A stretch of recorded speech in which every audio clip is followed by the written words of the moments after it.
Islam offers people God. We just represent our religion. We're a walking example. It's the core of my being. Islam is a religion between you and God.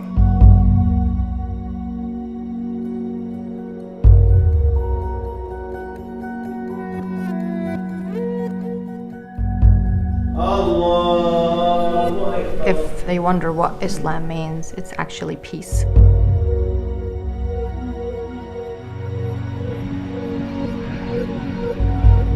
We want to live our lives in peace. We want to go to work. We want to go to school.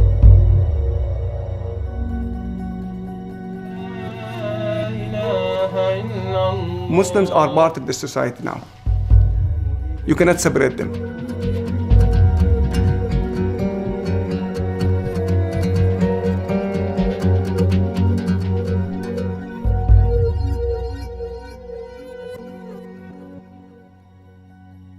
To us, North Carolina is home. Tahir and Fida Abulawa are a very typical North Carolina family, working, raising children, and living in the suburbs. I mean, we have comfortable life, beautiful house, beautiful kids. I have a career that I've never dreamt of. My husband is successful. I mean, what else could I ask for? The Abulawas say their Islamic faith helps them make it all possible. Islam is actually a basic way of living, if you think about it. I mean, you open the Quran and it just teaches you how to live your life every day, so you cannot really separate it. You live it every single day of your life. The Abulawas are among an estimated 26,000 Muslims in North Carolina. That's only about 1/4% of the state's population, but a 30% increase in the number of Muslims in our state in a decade. We have the freedom of practicing our religion more than back home. So this is one of the reasons that we are here. The Abulawas immigrated from the Middle East in the late 1980s. They met as students at Wake Tech and got married. Fido went on to NC State. I was just checking on you. Are you doing okay? She now works as an MRI technician at UNC hospitals. I wanted to get involved in healthcare. You know, it's something about helping people and, you know, that connection. We steam it for 15 minutes. Tahir went into the restaurant business. He owns the Baba Ganoush Middle Eastern Eatery at Triangle Town Center. Thank you. The Abulawas settled in Cary. It's conservative. It's somewhere where we want to raise our kids. Their children are 17-year-old Khalid, 13-year-old Noor, and 10-year-old Hamza. Hamza remembers making his first friend in his neighborhood. We were playing hockey when I first came in, then he smacked me with the ball into my nose. And then right after that, we became friends. I don't know why. I teach my kids to be part of the society, to interact with their neighbors, with their friends. They go to school here. They learn about the American history. I mean, we're just like anybody else. Start right here. Hamza and Noor attended a private K-8 Muslim school in Raleigh. Khalid goes to Holly Springs High School. He says he's one of about 16 Muslims in a school of 2,300 students. It's tough, but then again, we do fit in. We're not that much different. We're normal students in the classroom. Raising a kids in America in general is a challenge.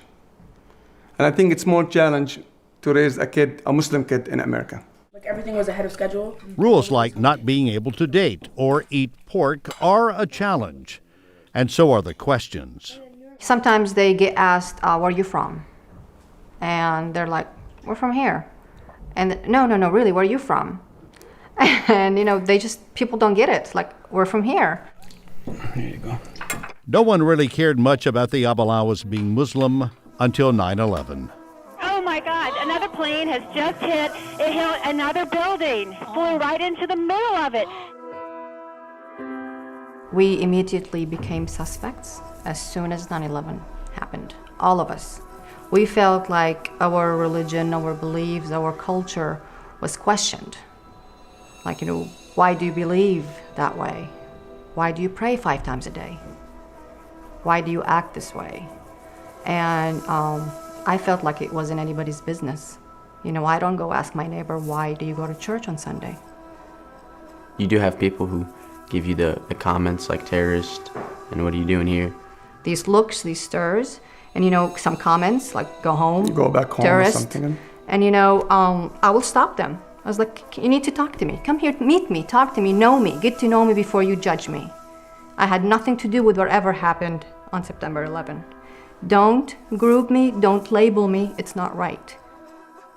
That happened to Fida soon after the attacks while shopping with her son Khalid, who was just 6 years old. And I had to explain to him, why she told me go home, because for him, this is home. Kwasi Mohammed Nafis claimed to have connections to Al-Qaeda. The Abalawas and many local Muslims say every time Islamic extremists end up in the news, it fuels people's suspicions. Hossam Smadi tried to detonate what he believed was Al-Khalifi walked towards the U.S. Capitol. Nafi Adel Daoud was charged with trying to detonate what he believed. What they see on TV is only negative about Muslims and Islam. You say I'm Muslim, it's like you're saying I'm terrorist. And that's the misconception. People are not taking the time to learn or educate themselves about Islam. Next, why that may be breeding what some call Islamophobia. There are still many people out there who don't understand who we are.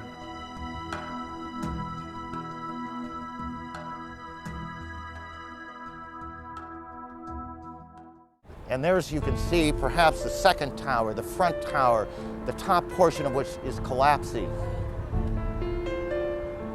Good Lord. 9/11 changed life for Americans, especially Muslim Americans. Because I'm a woman who grew up in the Middle East, but wasn't Muslim. Shannon Reid is of Libyan descent and is a Christian. She is also an Islamic studies scholar at Duke. She says before 9/11, Muslims were generally thought of as well-educated contributors to American society.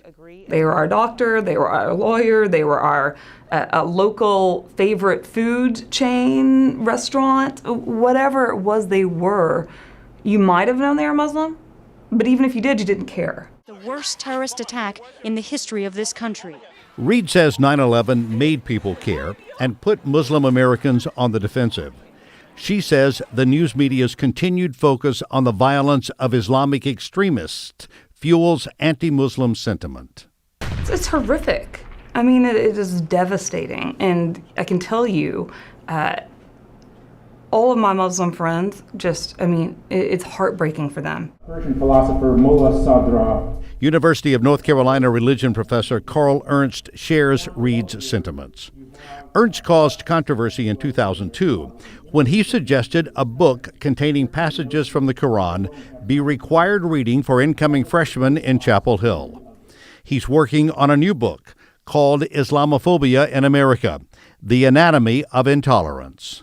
We have to deal with this as an issue of prejudice, which means judging people before you actually have any experience of them. And we have a history of anti-Semitism in this country as well as racial prejudice. We just have to acknowledge that. And anti-Islamic prejudice plays into the same mentalities and appeals to some of the same interests. Experts say that prejudice is more prevalent in the South. But the irony to me is that the South is also a place where people hold moral values that are in line with the majority of Muslim moral values in terms of attitudes on the family and abortion and gay rights and immigration. In Murfreesboro, Tennessee, anti-Islamic prejudice inspired a lawsuit, vandalism, arson, and bomb threats, all designed to block construction of a mosque by Muslims who have lived in the community for years. We feel that this message is that important. In Gainesville, Florida, Pastor Terry Jones is famous for preaching against Islam and burning the Quran. His actions inspired violent protests in the Middle East, and he's endorsed the anti-Islamic YouTube video that inspired protests here, too. In North Carolina, the Southern Poverty Law Center has identified one anti-Islamic group called the Christian Phalange. It's based in Newton.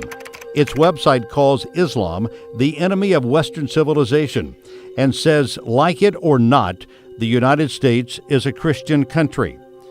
It pictures a man named Patricio Bridges as its national director and founder.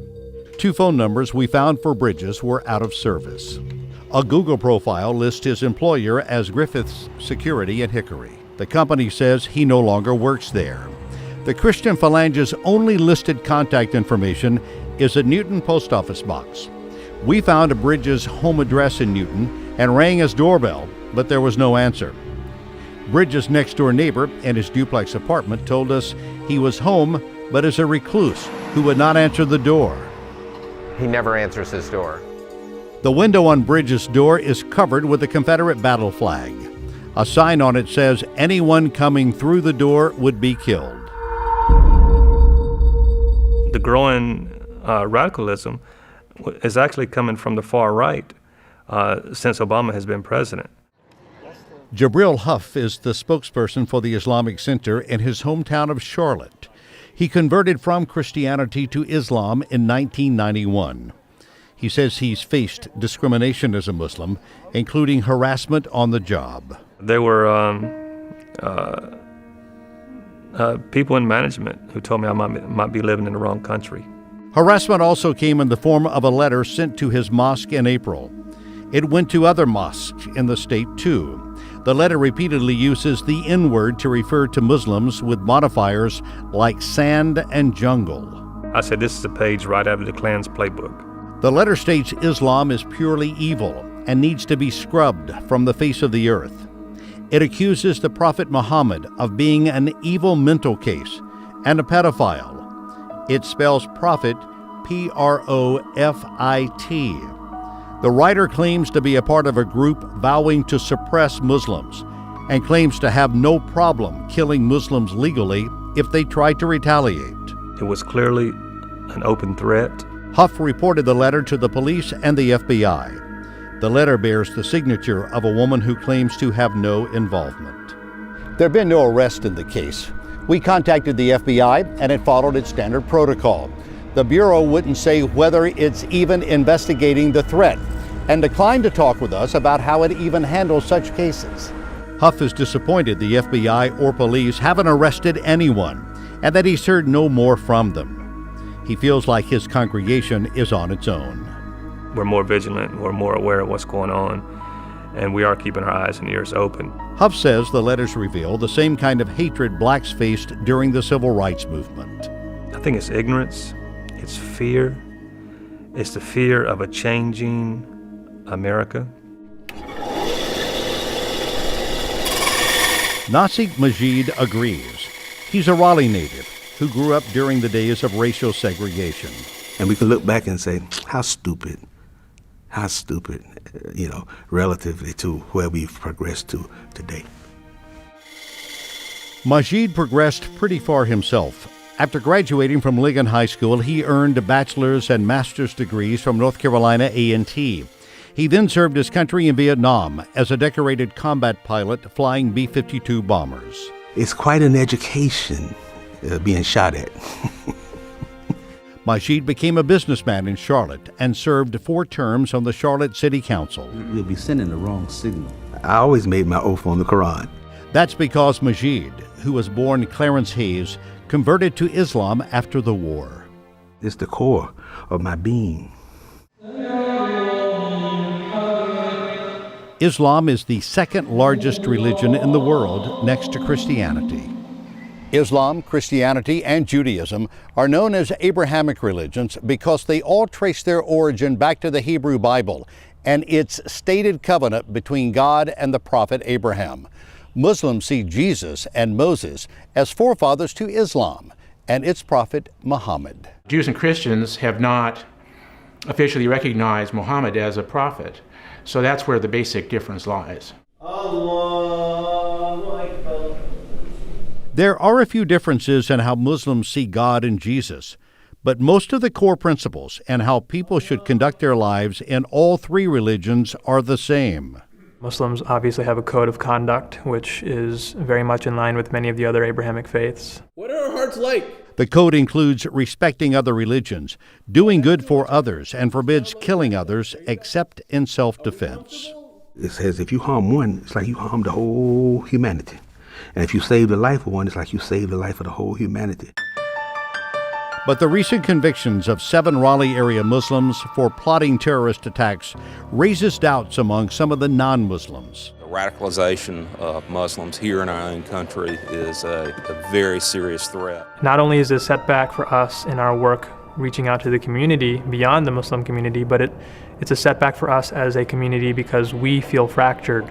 Fractured because some local Muslims want nothing to do with the convicted men, while others question their guilt. I truly believe in my heart that he is innocent. They set him up. But all of them know the impact of the media attention. They feel like they are under a microscope, which does not apply to almost any other group of people in the world. And it's tough. Haisin Sharifi is acting as his own attorney, but the judge said he lapsed into preaching. Haisin Sharifi made it tougher. A federal jury convicted him in a related plot to kill federal witnesses in the Raleigh terror case. He says, I represent Allah. We are enemies, not friends, until you worship Allah alone. Sharifi read religious verses in Arabic and said he was fighting for Allah just before a jury convicted him. Allah is the Arabic word for God. Everyone uses rhetorical justifications to make their objectives sound more honorable. The Ku Klux Klan did the same thing. It often cloaked itself in God and Christianity, even though it committed bombings and lynchings. But it's nothing Christian about that. And Muslims like Majid say there's nothing Islamic about people committing terrorism in the name of Islam.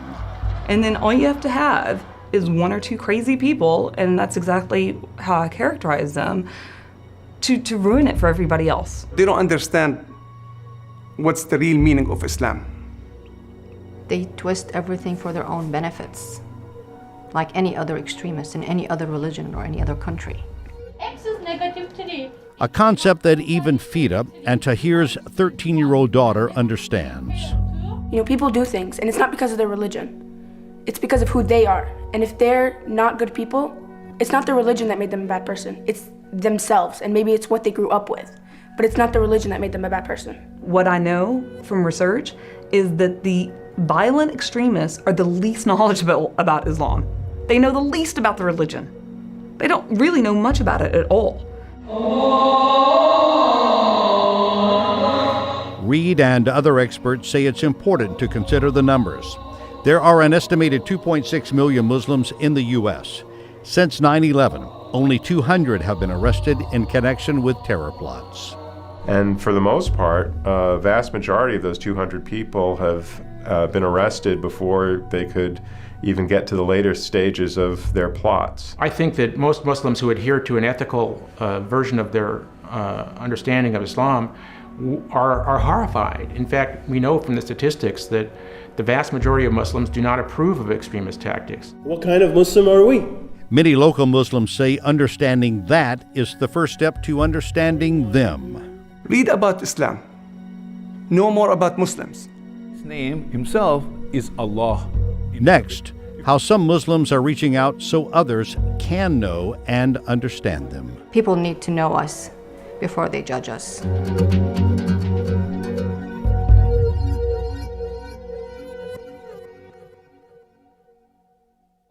If you want to watch this documentary again, or learn more about it and Muslims in North Carolina, go to WRAL.com and type WRAL Doc in the search box.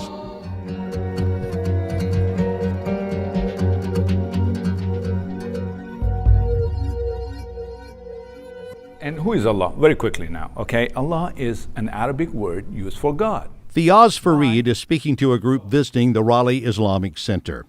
He says he tries to teach people about Muslims and Islam almost every day. That was the Quran. And as it was revealed... Fareed is the outreach coordinator for the Islamic Association of Raleigh. He regularly speaks to groups that come to visit its mosques. He's also a member of the Triangle Interfaith Alliance, and he worked with a group called Uniting NC on a billboard campaign to promote religious and racial tolerance. If I can make one person understand, I think I'm successful. Fiaz works as a nuclear radiology tech at WakeMed Hospital.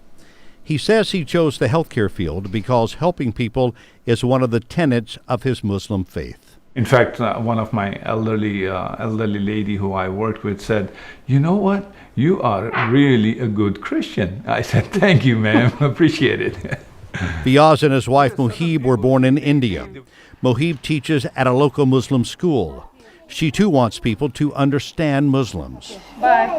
See you tomorrow, inshallah. Muslims are very friendly and, very open-minded and, very respectful people. Mohib and Fiaz say when they first moved to Raleigh, they introduced themselves to their neighbors. You are not a believer if your neighbor is in the fear of your mischief or your misconduct. Fiaz says many of his non-Muslim neighbors have become close friends. The American experiment of religious freedom has brought luster to the country, and I really feel that. Our Muslim population, for the most part, they came here to pursue the American dream, just like other immigrants before them. They're here living peacefully, respecting other religions with tolerance and just kind of the American way. I think that when most Americans discover that they have Muslim neighbors whom they get to know as human beings, they discover that, surprise, they're not raving terrorists or lunatics, and the women are actually quite interesting and have something to say about themselves. People need to know us before they judge us. Come talk to me. Come ask me questions. Come meet my kids. Come into my house. Let's have some lunch together. Let's have some dinner together. Allahu Akbar. We're not going to separate ourselves from the society. We're active people here, and we live in this society. We are part of it. We're not going to go anywhere. We're here.